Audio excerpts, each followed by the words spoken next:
So good evening to all of you. और मैं अभी छत पे बैठी हूँ तो आप बैकग्राउंड को इग्नोर कर सकते हो। अभी बारिश हो रही है ना, और लाइट वगैरह है नहीं, है ना।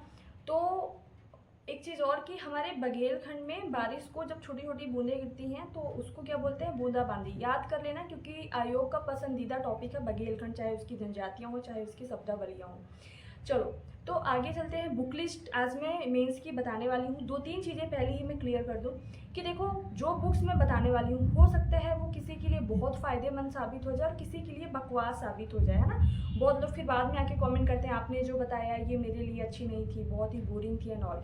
देखो, बोरिंग आपके लिए हो सकती है, कोई भी बुक इंटरेस्टिंग नहीं होती है, उसको बनाना पड़ता है। अब ये आप डिसाइड करोगे कि आपके लिए कौन सी बुक इंटरेस्टिंग है कौन सी नहीं है, बट कंटेंट के अकॉर्डिंग जो सही है वो मैं बताने का काम करूँगी। बाकी अब आप लोगों को डिसाइड करना होगा फाइनली, है ना। मैं ऐसा तो बोल नहीं रही कि जो मैंने बताया वही आपको फॉलो करना है, ठीक है। तो सबसे पहले और एक चीज़ और कि हमारा जो सिलेबस है मेंस का बहुत ही बिखरा हुआ है। तो सबसे बड़ी बात तो यही हो जाती है कि हम सबसे पहले सोर्सेज को इकट्ठा करें, सारे यूनिट्स सारे टॉपिक्स को इकट्ठा करें। सबसे बड़ी प्रॉब्लम यही है। लगभग 15 दिन 1 महीने लग जाते हैं लोगों को सोर्सेज इकट्ठा करने में, है ना।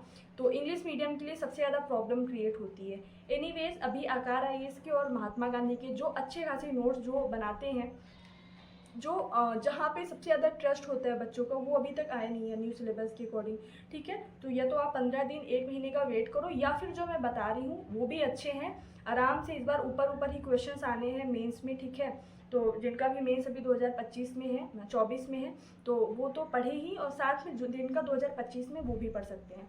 साथ में जो बहुत सारे बच्चे बोल रहे हैं कि मैम मेंटोरशिप प्रोग्राम लाने के लिए, तो देखो, प्री कम मेंस वो लगभग 5 से 6 महीने का बैच होगा। वो अभी आएगा जुलाई में या फिर अगस्त में आएगा, क्योंकि उस पर काम चल रहा है, बहुत सारी चीज़ें काम करने होते हैं ना, तो उस पर भी काम चल रहा है। और 1 डेढ़ महीने बाद आएगा प्री कम मेंस, है ना, 5 से 6 महीने का प्रॉपर उसमें सारी चीज़ें कराई जाएंगी। लेकिन जो 1 मंथ का बहुत सारे बच्चे बोल रहे हैं कि मेंस का, तो 1 मंथ का कल लॉन्च होगा, है ना। 1 मंथ का होगा, बेसिक टू एडवांस सारी चीज़ें, सिलेबस की पकड़, सिलेबस में क्या क्या चीज़ें हैं, एवरी यूनिट की सिलेबस डिकोडिंग, एक यूनिट के अंदर क्या क्या टॉपिक, उन टॉपिक्स में कहाँ पे डेप्थ जाना है, कहाँ पे थोड़ा सा ऊपर पढ़ के भी काम चलाया जा सकता है, कहाँ से पढ़ा जाए और किस तरीके से पढ़ा जाए, आंसर राइटिंग कैसे करनी है, 2 मार्कर में कैसे लिखना है, 2 मार्कर को कहाँ कहाँ से कवर किया जा सकता है, सिर्फ कितने पढ़ के 2 मार्कर को हम अच्छे से कवर कर सकते हैं, 7 मार्कर में क्या लिखना है क्या नहीं है, कैसे फैक्चुअल आंसर्स को लिखे, कैसे हम कॉन्सेप्चुअल आंसर्स को लिखे, कहाँ पे मैपिंग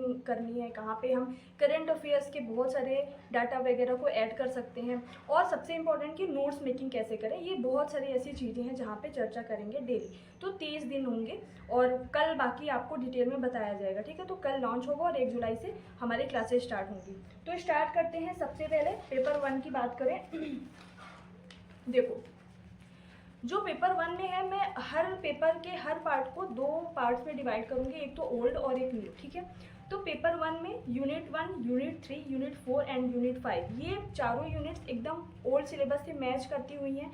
अब देखो, प्रॉब्लम ये है कि यूनिट 3 में पूरी इंडियन हिस्ट्री है, हाँ इंडियन हिस्ट्री है, लेकिन लास्ट वाला जो टॉपिक है, आप लोग सिलेबस खोल के देखना कि उसमें मध्य प्रदेश में स्वतंत्रता आंदोलन है। तो यूनिट 3 में है पूरी हिस्ट्री, लेकिन उसमें इंडियन हिस्ट्री, लेकिन उसमें लास्ट टॉपिक है मध्य प्रदेश में स्वतंत्रता आंदोलन, पर ये ओल्ड सिलेबस का ही टॉपिक है।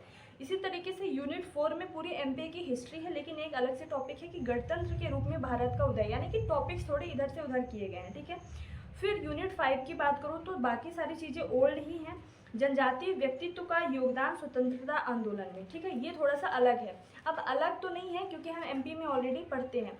तो देखो, पेपर 1 फर्स्ट का पार्ट ए में यूनिट 1, यूनिट 3, यूनिट 4 और यूनिट 5 चारों हम आकार आईएएस से आराम से कवर कर सकते हैं। हिंदी मीडियम वाले ओल्ड सिलेबस के आप जाओ वहाँ पे लेके आओ, जिनके पास ना हो, और जिनके पास है तो कोई दिक्कत नहीं है, आकार आईएएस के नोट्स लेके आओ। हिंदी मीडियम वाले, इंग्लिश मीडियम वाले महात्मा गांधी के नोट्स लेके आ सकते हो। कौन कौन से? पेपर 1 का पार्ट है यूनिट 1, 3, 4 एंड 5। अब यूनिट 2 में बहुत सारी ऐसी चीज़ें ऐड हुई हैं, जैसे कि प्रागैतिहासिक एवं आदि ऐतिहासिक काल, बहुत सारे ऐसे राजवंश है, डायनेस्टी, जैसे गर्दवल, नागवंश, औलिकर, परिवाजरक, तो इनको डिटेल में, है ना, पढ़ना है। तो इसके लिए एक बुक आई है, 1 मिनट, ये है निर्माण आईएएस की, और बहुत बल्कि नहीं है ना, लगभग 30 एक यूनिट से मेंस में 30 क्वेश्चन 30 नंबर का आता है, ठीक है। तो बहुत ज़्यादा बल्कि नहीं है, आप आराम से इसको पढ़ सकते हैं, बहुत मतलब ठीक है। 30 नंबर के लिए हम इतनी पतली बुक आराम से पढ़ सकते हैं, ठीक है। तो आप यूनिट 5 के लिए, जो कि एकदम से, सॉरी कौन सा यूनिट है,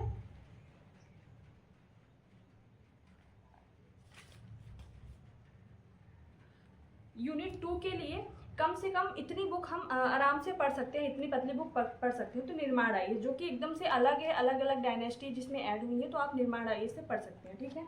फिर हम, ये हो गया पेपर 1 का पार्ट ए, ठीक है। पेपर 1 का पार्ट बी अगर चलें तो देखो यूनिट 1, यूनिट 3 एंड यूनिट 4 ये तीनों ओल्ड सिलेबस से मैच करती हुई हैं। फिर से बताऊं मैं, यूनिट 1, 3 और 4 ओल्ड सिलेबस से मैच करती हुई हैं। या तो आप आकार आईएएस की ले लो, या तो आप महात्मा गांधी की ले लो, ठीक है। फिर यूनिट 5 में पूरी एमपी की ज्योग्राफी है, या तो आप आकार आईएएस की ले लो, या तो आप महात्मा गांधी की। तो ये 4 यूनिट्स में कोशिश ये कर रही हूँ कि आपको नई से नई चीज़ें कम से कम लेनी पड़ी। फिर भी अगर आप बोलोगे कि नहीं इनके लिए भी हमको नए नोट्स बताओ, तो फिर मैं बता दूंगी बाद में, ठीक है। पर मैं कुछ बोल रही हूँ कि पेपर 2 की बात करें तो यूनिट 1, 3, 4 एंड 5 चारों ऐसे हैं जो ओल्ड सिलेबस से हमारे मैच करते हुए हैं, कुछ एक आध टॉपिक को छोड़ के। तो सबसे पहले जो ओल्ड सिलेबस से मैच करते हुए यूनिट्स हैं उनको हम, वही है कि आकार आईएएस और महात्मा गांधी, हिंदी मीडियम वाले आकार आईएएस और इंग्लिश मीडियम वाले महात्मा गांधी से कवर करेंगे, ठीक है। फिर जो यूनिट 2 है उसमें थोड़ा सा बिखरा हुआ सिलेबस है, हालांकि वो भी ओल्ड सिलेबस में कहीं ना कहीं है। फिर भी अगर हमको एक पर्टिकुलर एक नोट्स चाहिए तो चेतन मीना सर की नोट्स अवेलेबल हैं फॉर यूनिट 2, ठीक है। तो ये आपको किसी भी, या तो आप ऑनलाइन ऑर्डर कर लो, कहीं से मिल जाए, ये तो आप लकी जेरोक्स का मैं नंबर दे दूंगी, वहाँ पे आप ऑनलाइन ऑर्डर कर सकते हो, पूरा सेट ही ऑर्डर कर सकते हो, है ना। मैं अपने Telegram channel study with Prachi Parihar में, एक मिनट,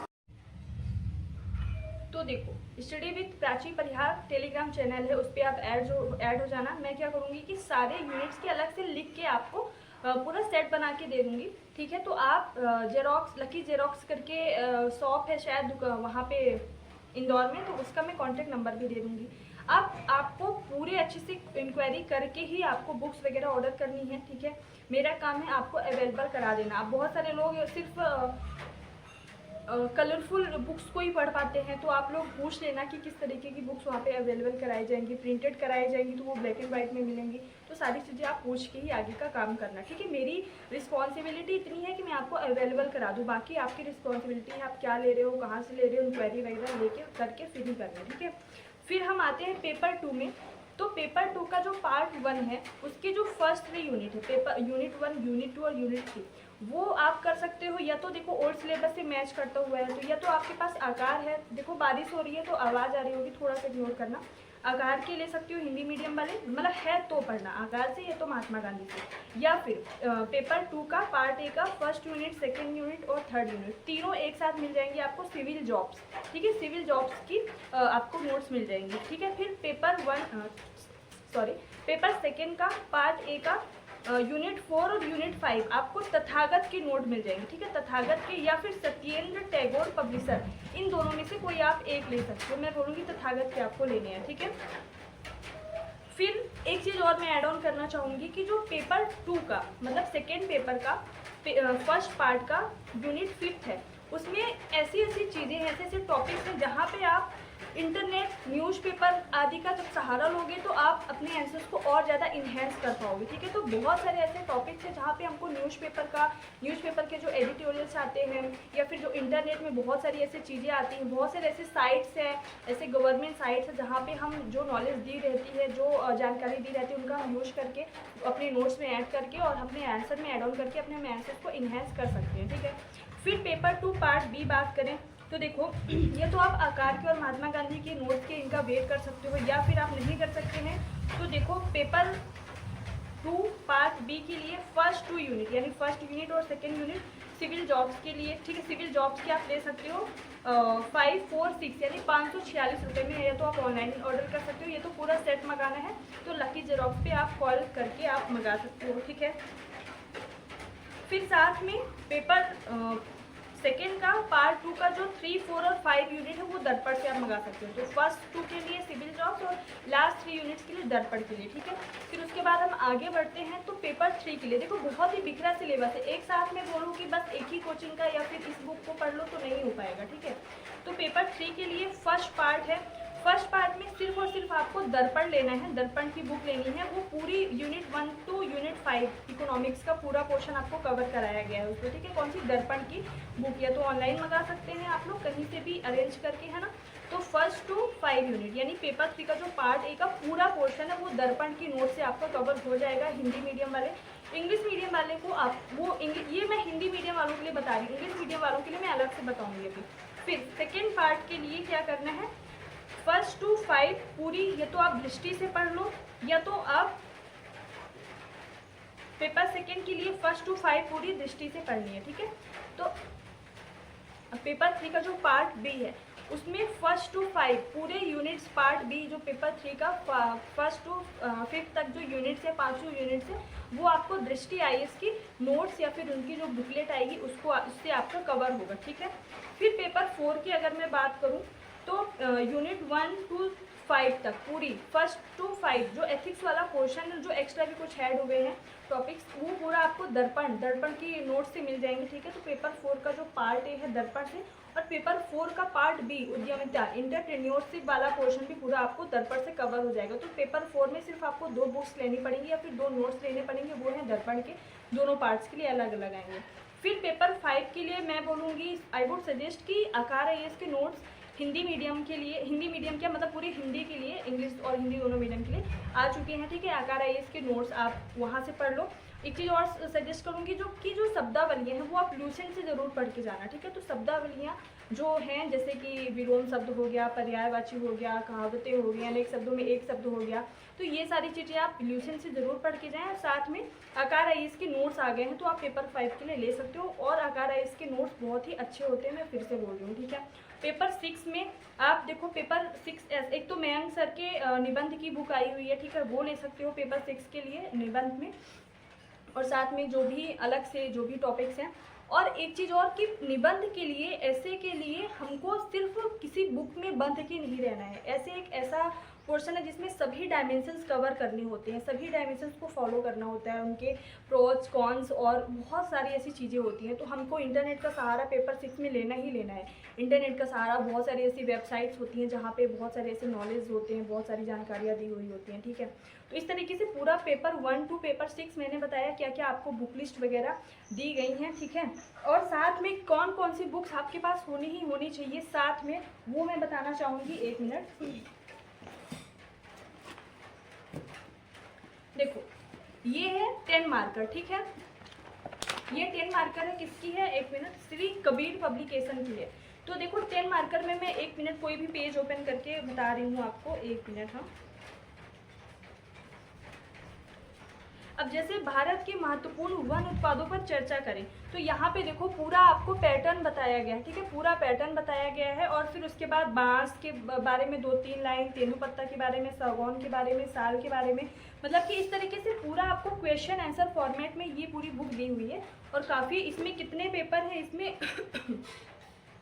फर्स्ट, सेकेंड, थर्ड तीनों पेपर को इंक्लूड किया गया है ना। और बहुत ही अच्छे से इसमें कंटेंट दिया गया है, पूरी मैपिंग वगैरह बताई गई है, और बहुत ही अच्छे से इसमें पॉइंट वाइज आंसर्स को फॉर्म करने का तरीका बताया गया है। आप लोग इससे, और बहुत सारे अच्छे फैक्ट्स दिए गए हैं। इस पूरी बुक को पढ़ के आप लोग ऑलमोस्ट 70% अपने सिलेबस को कंप्लीट कर सकते हो, बिल्कुल कर सकते हो, क्योंकि इस बार मेंस में ऊपर ही क्वेश्चंस आने हैं, एक आध पेपर को छोड़ के, ठीक है। जैसे हिस्ट्री वगैरह से हर बार डीप आते हैं, तो इस बार भी डीप आने की पूरी संभावना है। पर इस बुक को मैं सजेस्ट करूंगी कि ज़रूर लें। एक तो 10 मार्कर है, और एक इसी तरीके से 7 मार्कर है और 2 मार्कर है। तो 2 मार्कर, 7 मार्कर और 10 मार्कर, इन तीनों बुक्स को आपको लेना ही लेना चाहिए, चाहे वो 2024 वाले बच्चे हों मेंस देने वाले, चाहे 2025 वाले हों।